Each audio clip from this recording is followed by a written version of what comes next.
it was kind of a quiet week, but at the same time, I feel like a lot happened too. Like nothing like super headliney, but a lot of Yeah, good stuff. You know, yeah, I agree. I've spent most of my time working on that Mac video. Finally which was posted. fire.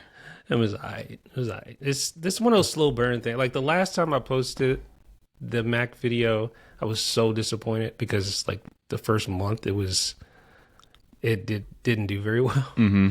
But then over time it started building up. So I'm Yeah, hoping the same trend is followed here. So yeah. we'll It's one see. of those things where like true fans of us will watch the whole thing beginning to end, but most people are gonna be popping in and out of it, especially on like an SEO basis. So it's like, how do I do this? And then like your chapter will pop up on Google.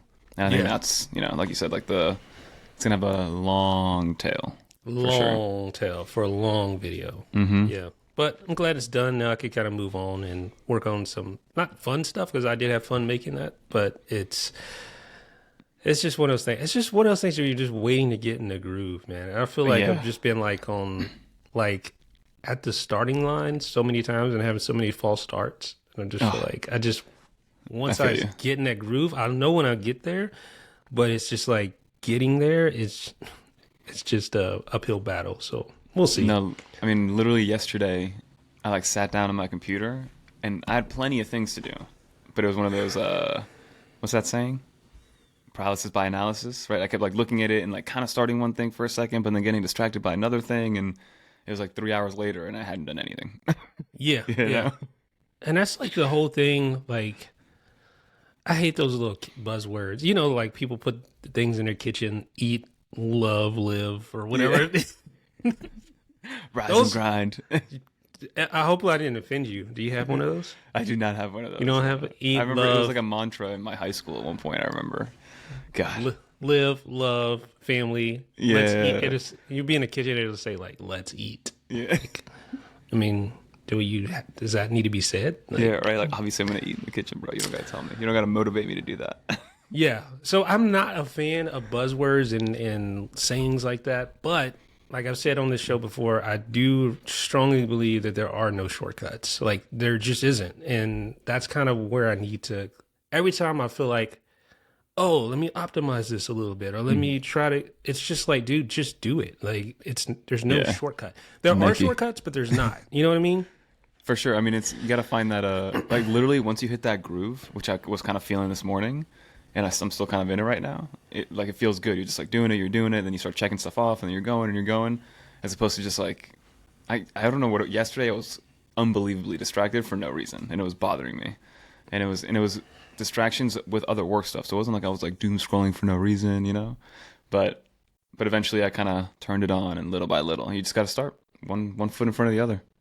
Yeah. So what is, and I think we've discussed this before, but like what Mm-hmm. is your workflow? Like how do you approach the day? How do you attack as far as work is concerned? Mm-hmm. So, for instance, today, so basically every morning I have a running list of mostly just like video titles slash ideas, Hmm. and it's one of those ever growing lists where it'll never get completed, but at least it's like an idea farm for me to pick and choose from. So if there's nothing like this week, there wasn't like too much newsy stuff going on that was like very in your face. So it was a perfect way for me to go back to this list and figure out a few things, pull from there, and then do like a more succinct to-do list, like a weekly to-do list. Right, so I'll grab a couple things from there. This is what I want to do this week, and then I'd start to check it off that way. And then I get more granular per topic. So once I pick my video that I want to work on, do a little bit of research on it, whatever I need to know, put bullet points down, maybe do a little bit of an intro, and then just start recording. That's pretty much how I do it. So do you record like real time or do you do everything in real time? Like do you, as you're explaining something, you're recording your voice? Great question. So depending on the video, right? So if it is a tutorial video where it's like a POV of me recording the iPad or the iPhone, that is in real time. So I have my microphone on and I'm talking in real time while I'm doing it. If it's like I made an accessory video for the iMac, right? I literally have all the accessories laid out in front of me so I don't forget which ones I'm going to be talking about. And then I have a couple bullet points on my iPad and I'll like do all the A-roll and then edit all the A-roll, get all my chapters done, finish all that, and then I'll go back now that I have my chapters and I know what accessories I'm recording. I'll film the B-roll. Okay. And then I just kind of plug and play the B-roll on the timeline. Yeah, that makes sense. That makes sense. That's kind of basically there's different approaches to different types of stuff you want to do, but that makes total sense. Yeah. What about you when it comes to, I guess, mostly the tutorial ones? So like the Mac video, Yeah. what I do, and it's probably counterproductive, but to me, the way it works in my brain is I will actually, like, I do a lot of screen recordings. So I use ScreenFlow for that, which is a great application. Interesting. And You don't use a built-in one? Oh, no. You don't use the QuickTime player? No. I mean, that does work in a pinch, but ScreenFlow is so much more full-featured as far as, especially like in post and things you can do, like all the zooming. And because I do a lot of zooms. I don't like just having to screen. And Interesting. And so the zooming is done in the screen recording software and not in Final Cut? Well, so Final Cut 11 just came out, and it has some new features that do make it a lot easier to go in and do call outs. So it has a built-in call out tool, which is really good. Like, that's awesome. So I do need to do Final Cut Friday episode. I don't know if I'll have time for that today, but I'm gonna get back to the Final Cut like tutorials and stuff, and I just need to do an overview of 11 because it is really good. Like their past 2 releases, past 3 or 4 actually, have been really good. Like this last release, 11, is probably the best release of Final Cut that we've seen. Maybe top 2-3 releases in its history, a Final Cut 10 since it came out 13 years ago. Like they showed out, like seriously. But back to your question. I'm always so tempted to try it again. But continue. Yeah, back to your question. It is so what I do is I do the screen recording. Like say I'm explaining how to change your mouse cursor tracking speed, right? Okay. Yeah. So I'll actually just be doing that, and I'll actually like do the voiceover as I'm doing it, just so I can walk myself through it. And it's sort of like, you know how recording artists have like reference tracks? Yeah. And they like just this kind of like the beat and how they want things to sound. It isn't the perfect recording. And it's sort of like a reference track. So then once I do that, I go in and then I do all my zooms and all that. And that's super meticulous. That's really what the biggest part of the process is, just getting all the zooms right. Because I'm super like just particular about that sort of thing. And for those that don't know, doing that over and over and over and over and over again, it's a lot harder than it seems. You know? Yeah.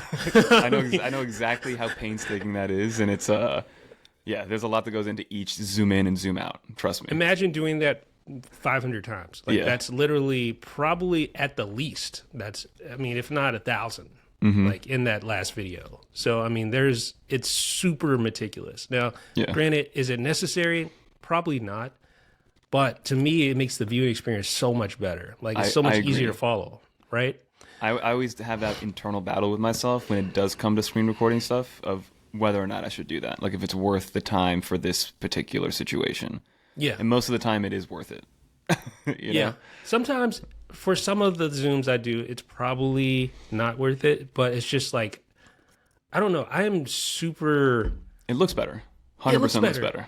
But it's like if I do something once, I feel like I have to have that same trend throughout the entire video. Otherwise, it just feels like it's inconsistent. Yeah. So do all that, and then I export each section. So I had 60 tips, so I had 60 different video files. Okay. So then import that into Final Cut, and now Final Cut has its own call-out system. So I'll even use Final Cut's call-out system to do it even more, right? So it's like so you do your voice recording, or at least your reference track with a ScreenFlow? Is that the name of it?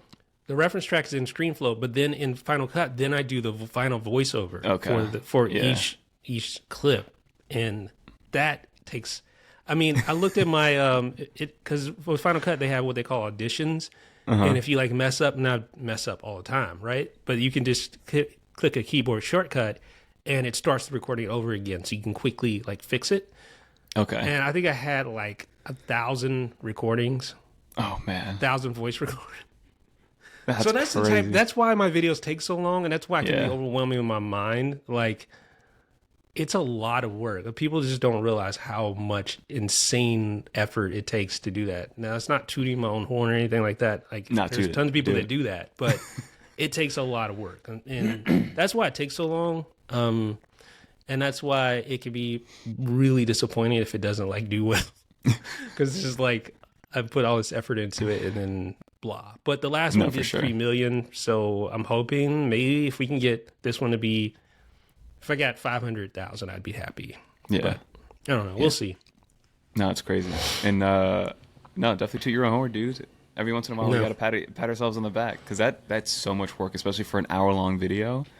Gosh. And then I didn't realize that you're like double editing or almost triple editing a little bit through the ScreenFlow app, then Yep. different clips, importing into Final Cut. I'm not gonna say we're not doing it for fun because it is fun for sure. There's a lot of parts yeah. of this job that's fun, but at the end of the day, it's still work. You know. It is a lot of work. Yeah. Like, people don't realize how much work is involved in, and what I'm doing is nothing compared to some like real Yeah. like serious productions. So yeah, it's a lot of work, but it is fun. I don't want to act like I'm just some woe is me or anything like that. Yeah. But it is a lot of work. I just want to say that. So please watch all of our videos.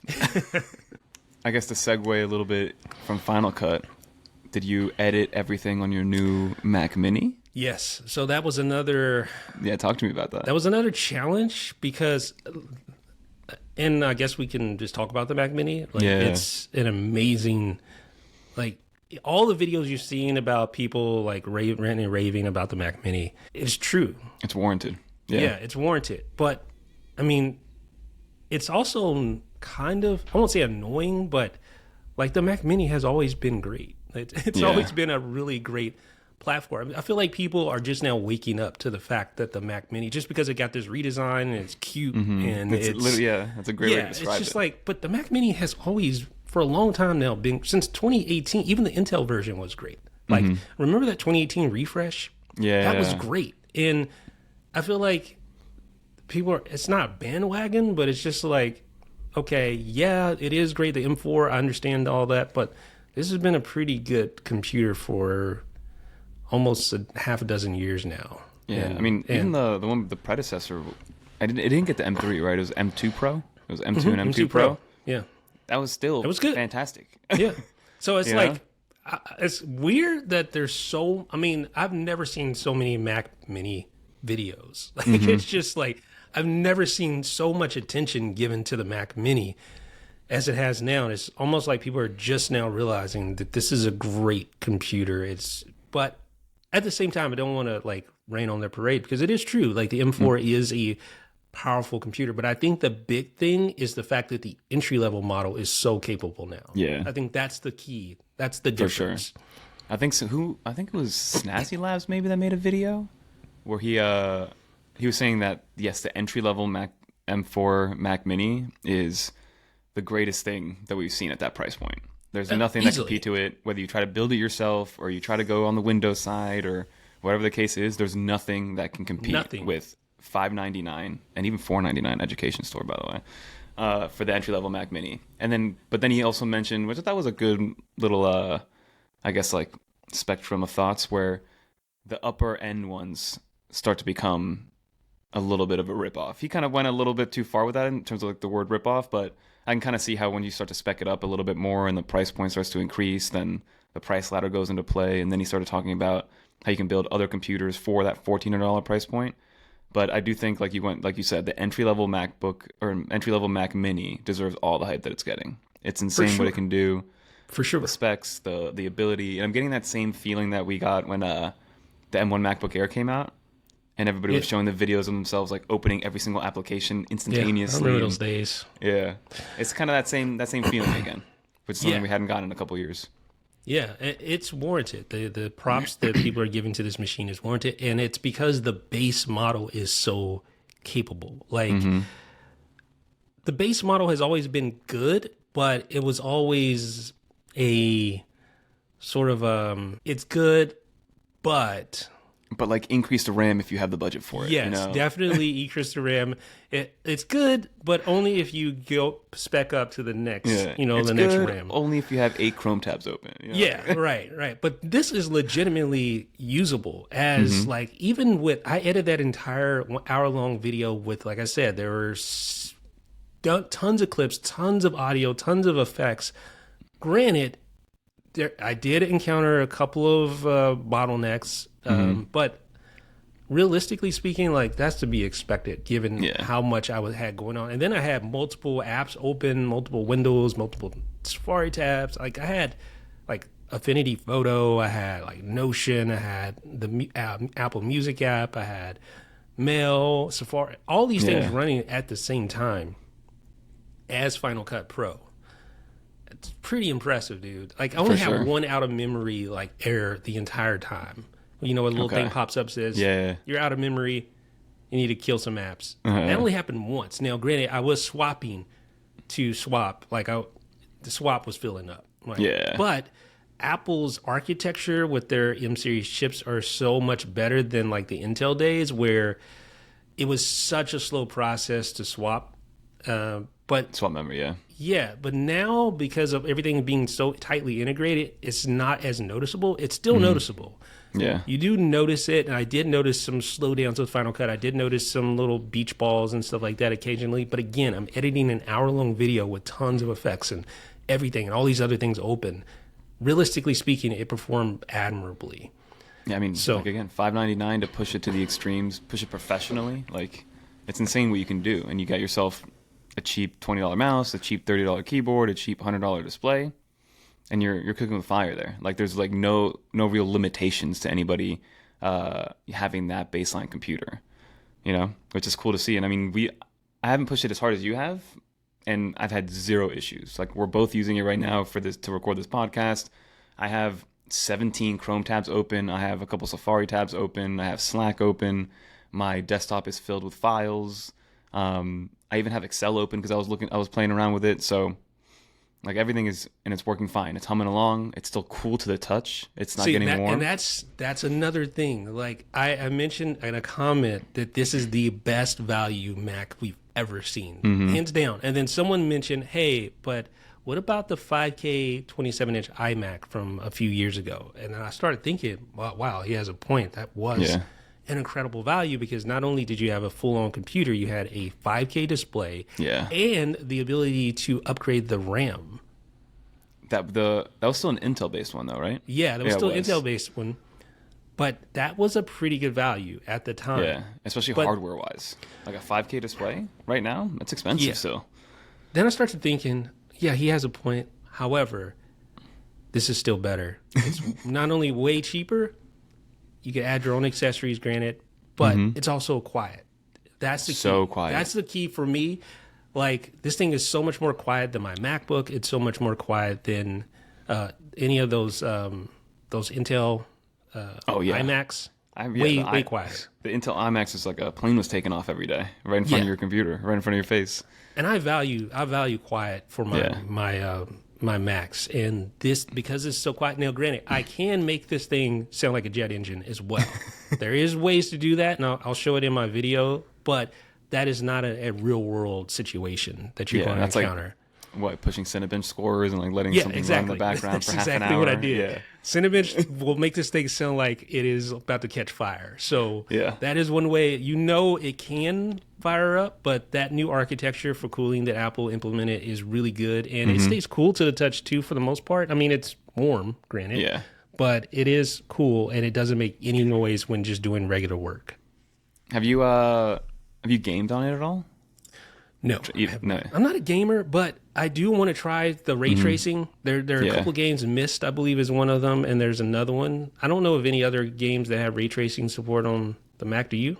Not that I'm aware of. I haven't tried those like AAA titles yet. The only game that I've played I just wanted to fire it up to see how it played, was NBA 2K from Apple Arcade. So that's pretty optimized, I'm sure, for Apple. But I was using my Xbox controller. NBA 2K, it's like a full-fledged, it's the same NBA 2K that's on Xbox, that's on PlayStation. Is it really though? I mean, does it look as good? I mean, Pretty much, yeah. I mean, Really? I think there's a couple of features that are missing from the whole, but it's definitely way better than like a mobile version of it. You know what I mean? Like, you know how there's So like it's mobile. the real NBA 2K? Yeah, you can. My GM is there. Dynasty's there. Create a player is there. And this is on Apple Arcade? Apple Arcade. Hold on. The real NBA, like NBA the 2K25. like sweat coming from the people's faces and stuff like that. I gotta pay a little closer attention on like those types of things, but from a feature standpoint, because I know that there's Madden, but it's like mobile Madden, and it's not an Apple Arcade game, and that's like super watered down, right? That's just like a play now and like kind of like an Ultimate Team, and the graphics are terrible. And NBA, I think they have some sort of deal because they've had NBA 2K for 3 years now, 4 years. Yeah, it's been for a while. Yeah. And it works well. It doesn't sync across, so it's like if you have it on your Xbox, you can't like pick it up and play it there. But it works well. You can play online with people. So is it called Arcade Edition? Let's see. NBA 2K25 Arcade Edition. Is that it? Possibly. Uh, Let me see. Arcade. Yeah, the Arcade Edition one. I'm just wondering about graphically. Like, I don't know. I've always assumed that these are just like watered down versions, but you're saying that it's not. It's the real deal.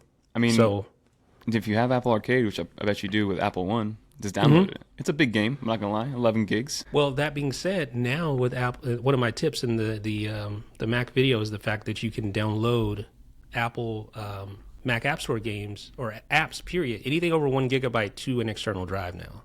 Which is sick. I did That's learn that from your video. That's a big deal. That right there is a huge, and that's another thing that makes these Macs so good. It only has 256 gigabytes of storage in the base model, but the fact that you can download a lot of the content to an external drive, and external drives are going to be really fast now. This isn't a Thunderbolt 5, but Thunderbolt 4 is still more Plenty than fast. enough. Yeah. So could you, in theory, have Final Cut on an external SSD, and then I'm already doing it. so that- you have Final Cut the application The on application? an external SSD. Yeah, I edited that entire video from an external SSD. Interesting. Running Final Cut, and all my files were on an external SSD. So if you unplug that SSD, you don't have Final Cut on your desktop. No, I mean, so here's the thing: it doesn't actually store in the Launchpad. I don't know if anyone uses Launchpad. It's like one of those really. it's one of those features that are like it's like Mac OS for tots. Like Yeah. it's like a it's great like way to the describe Duplo blocks of Legos. Like Yeah. it's like it. But I've always been fond of it. Oddly enough, it's just like I like when I Launchpad. first download any application. That's where I go find it. And then Yeah. if I really want it, then I'll just put it on my dock. You know. Yeah, I use it all the time. I don't know, it makes me like a novice or something, but I feel like it is pretty like people kind It of frown feels like upon it. random. It feels like, let me just throw this on here. The Launchpad. I've always thought about it that way. Yeah, it's but I use it all the time. But any apps that you download from the Mac App Store that are stored externally do not appear on Launchpad. So Okay. I'll just drag it to the dock. Just drag it to the dock and it's fine. But yeah, it works. I do want to do some testing just to see if there's any difference in performance, but I wasn't able to discern any difference when I'm running Final Cut from an external drive. And it What kind of drive are perfectly. you using? Now I am using a 8 terabyte Okay. OWC Envoy something. I don't know. I'll have to link it in the description, but it's one of those. It's a fairly fast drive, but Okay. I also use a Samsung T9, which is fast as well. Yeah. So I do recommend the T9 for sure. You can get I think a 4 terabyte version for $300 or something. It's really Probably good. less around this time Probably of year. less. Yeah, right, definitely. I need to do Let me it. see. I do need to do. I want to do a maybe I'll do that today. A Mac, just a desktop setup, just to show You should. how I'm doing this whole thing, and that way I can get some Black Friday Oh yeah. affiliates. Honestly. We gotta for sure. And Yeah, it's for sure. it's a net positive. Everybody gets to see. Yeah, right now they're thanks, because I have a T9 also. I had a T7 Shield filled up the 4 terabytes. I mean, I used it for like a year, and then I moved over to the Lexar SSD, which is 3.2 Gen 2 by 2, right? So it is faster than the T7 because T7 is only Gen 2. And then the T9 is the same speed as the Lexar SSD. T9's fast. Yeah, And T9 does the 4 terabytes was 550. That's crazy. Yeah. Yeah. Now it's 329. Okay. Yeah. That's a good. See, but I'm so used to this 8 terabyte. Like, that's just like, it's so good. Because, I mean, think about 8 terabytes. I think it's like a $2,400 upcharge for the Mac Mini. Yeah.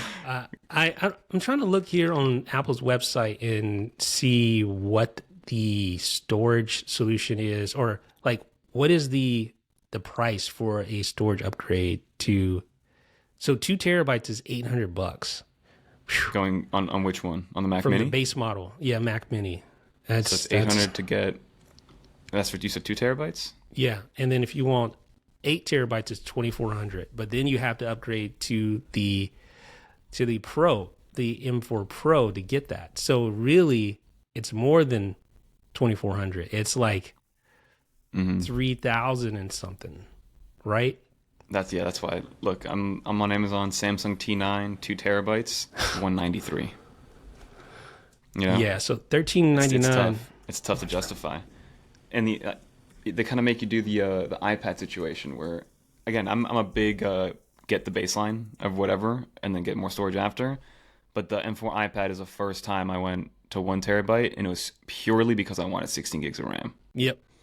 You know, so I almost made it twice as expensive just to get another 8 gigs of RAM, which is annoying because it has an M4, and M4 now on the Mac side is the baseline is 16 gigs of RAM. Yeah, it is. So here's the thing. All right, say you wanted a Mac Mini, you didn't care about anything else, but you just wanted the most storage, right? Yeah.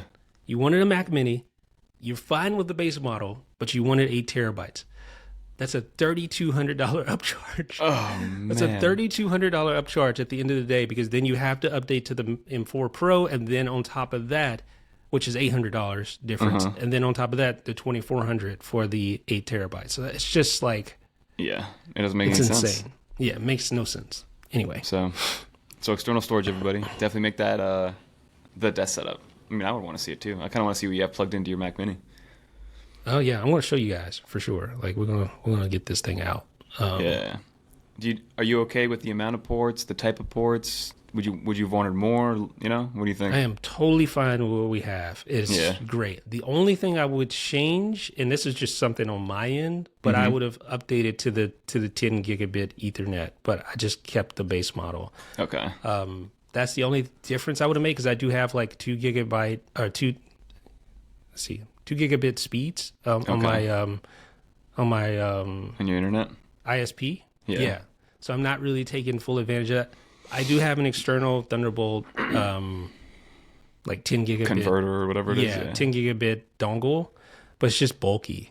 Yeah. So I may end up connecting that. That's the great thing, though. You have plenty of Thunderbolt ports. Yeah. And I mean, there's 3.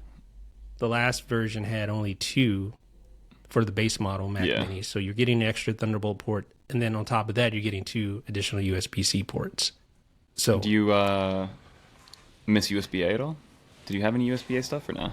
Not I right. don't miss it at all. Yeah, me either. Totally satisfied with the ports. I mean, I love having the 2 front-facing USB ports. That's so handy. Huge. The only thing I wish it's had, and it's not really even a big deal, is the SD card. Yeah. Like, if that had an SD card slot right between the little power indicator and those 2 USB ports, this thing would be like even better. Yeah. Right? But it's hard to complain. I just have the USB or the SD card on the side of my monitor, just like sort of like an iMac, and just use it like that. And I think speaking of that, just what's it called? The SD card reader. I think Satechi made for the old Mac Mini. You know that like hub that sat underneath it? I think they just announced that they're making it for the Mac Mini 4. Yeah. Or the M4 Mac Mini. Yeah.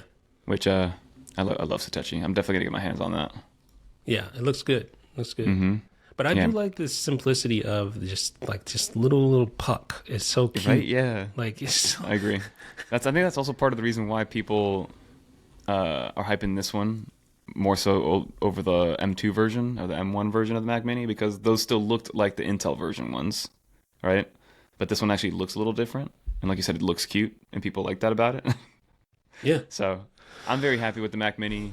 I completely sold my M2 Air. That's gone. So, you know, not that I wasn't already all iPad on the go, but now I'm definitely iPad on the go.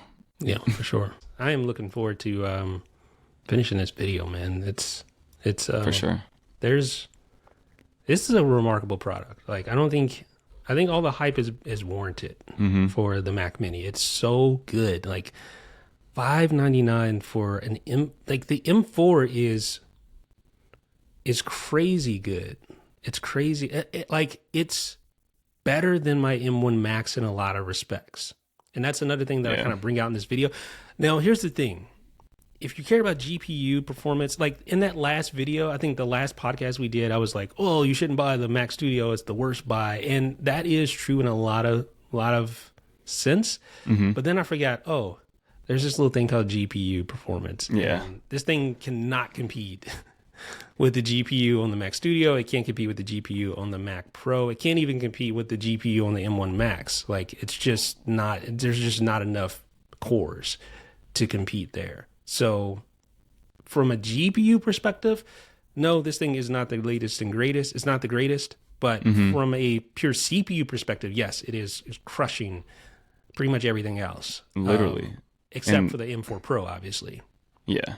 Like even single core and multi-core use, it's just like blowing everything out of the water, which is insane.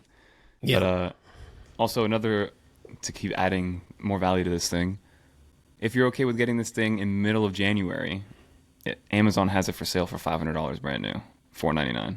But for some reason, it's already scaled back to January 14 for ship date. But there's probably a reason for that. It's an everybody's amazing deal.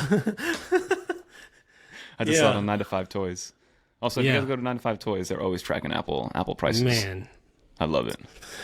Yeah. So anyway, that's the Mac Mini. Mac Mini. That's Final Cut Pro. We are looking forward to getting a lot of stuff. I'm just happy to have a desktop again, man. Like, it's such an inconvenience to use a laptop in a lot of ways to a desktop. Yeah. Especially using your laptop as a desktop solution. I don't know what it is about it. You're right. It is a little bit inconvenient, and there's something nice about having the desktop be just a desktop computer, and that's all it's there for, and it's going to stay there. And we're not, even though I'm still working on that travel setup with it, but for the most part, it's going to chill there. There's something about that feels good. Yeah, that's man. So this just makes me wonder, what is the new Mac Studio going to be like? That thing has got to be crazy. But yeah, I was thinking, even the Mac Pro. Did they just give up on that one? I just don't see that. Seems like I just don't see who is buying that. Like I'm so curious. I know it's probably just corporate customers, but before with the Intel Mac Pro, there was a lot of regular people like me and you that will buy those because of all the you could use third-party GPUs with that. But this is, I just don't see it. I just don't like now. I feel like the equivalent of those $50,000 ones, again, GPU thrown out the window here for the most part, you can get the Mac Mini, a $2,000 version Mac Mini, and just outperform the crap out of it. You know what I mean? Which again, I think that's the superpower. That's the wow factor. It's the price of performance that you're getting compared to something that was made 5-6 years ago. It's just absurd how much you're getting. The only thing is that those customers are, and that's something that I wish I felt so stupid listening to that podcast. I'm like, Wait, I which just one? felt dumb. Like the last podcast we did where I was just railing on how much better the Mac Mini was than the Mac Studio. And it's true, but just going back to the GPU thing, there's no competition there in that space. And a lot of people that are buying these machines they need them for the GPU, the amount of cores that you get there. So there's that, but for the most part, like you're saying, for the average person, for the above average person, man, too, Yeah, true. Yeah. So here's the thing. I don't know if I want the M4 Pro Mac Mini. I kind of do. I kind of do want that because I would benefit from 32 gigabytes of RAM or memory. The base M4 Pro comes with 24 gigabytes, which I wish it was 32. But so I'm considering that just for the RAM and just for the GPU performance, just because I use Final Cut. But I could just settle and be okay with this. So it's just one of those things. And Good news is you have until January something to take it back because there's the new holiday return window. So look at you with the return info. I'm learning from the best over here. And I mean, one more thing that the M4 Pro does have Thunderbolt 5, right? Yeah. Mm-hmm. Oh, So yeah. Good point. I think that's also good for like future proofing, even if there aren't a ton of accessories yet with Thunderbolt 5. Yeah. It'll get to a point where things are going to go Thunderbolt 5. I love it. Most people seem to love it as well. It's cool. You can just like MacGyver your own little desk setup, which is awesome with that thing. Yeah, I can't wait to show this off. I posted something on Instagram to you were like, you need to start posting more on Instagram. Yeah, you're right. I did post a little photo, and I think it looks pretty cool. Like it looks like something from the Apple Store. I just felt like my little setup looks pretty nice. But anyway, we'll get to that. All right, guys. Well, guess that concludes this episode. If you haven't already, rate the show, please, on iTunes. Yeah, it'd be awesome. Please and thank you. iTunes, Spotify, and leave a comment if you're watching this on YouTube. Talk to you later. Peace.